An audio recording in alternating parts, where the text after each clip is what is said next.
I've had quite a few come in this week running on one cylinder, and I was going to show you how I diagnose that. I got this little spark tester. Pull the wire off and it goes in between it and you can watch the spark.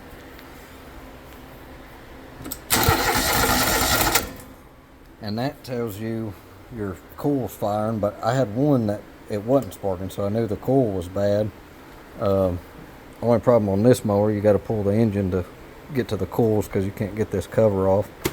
But whenever that's not sparking, it can only be either the coil or your kill wire. This is your kill wire, and if you unplug it, that eliminates that, but it won't shut your coil off. The only thing that'll shut it off is your 12-volt solenoid on your carburetor. When you hit your key, it'll kill that solenoid and kill your coils, kill the fuel and the spark. So you can unplug that and then turn it over, see if you're getting spark. If you're still not, then your coil's bad. On this one, I was getting spark, and so I had to dig deeper. When I took the valve cover off, I seen it had a bent push rod in there and this hole through the rocker arm, and that's not supposed to be there. It's supposed to look like this side. So I kept on digging. I thought it was the head. I pulled the head off and didn't see anything wrong with it, and put new rocker arm on it and tried to adjust the valves, and I couldn't even get a filler gauge in there. And so I thought it was something with that tappet. I pushed it down, got my valves adjusted, and then I rotated it over, and I couldn't get my filler gauge back in there. So then I knew something was wrong with the tappet. So pulled the back case off here and pulled the cam out. And when you do that, these tappets are gonna fall out everywhere, and your push rods, so they should just fall out when you pull the cam out like that. And this one didn't over here on this side where it was that rocker arm had a hole in it.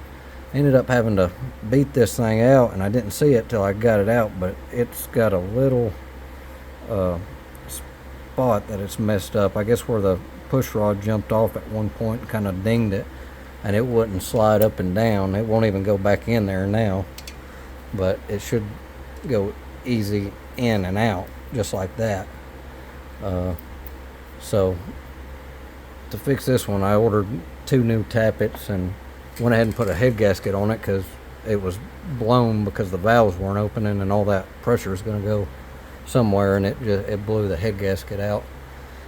So I'm putting new tappets in here. Gonna have to put the push rods and everything back in, adjust my valves.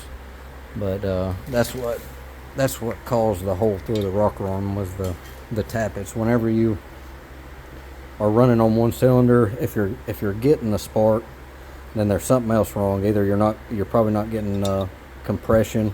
You could go ahead and check your compression through your spark plug hole.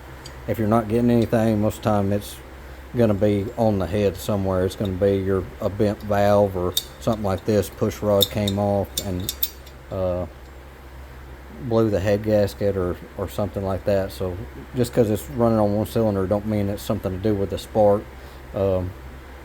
Get people that, they bring it in, they think it's a fuel issue or spark issue or something like that, when they really got a push rod and it's not firing because that cylinder is not operating properly.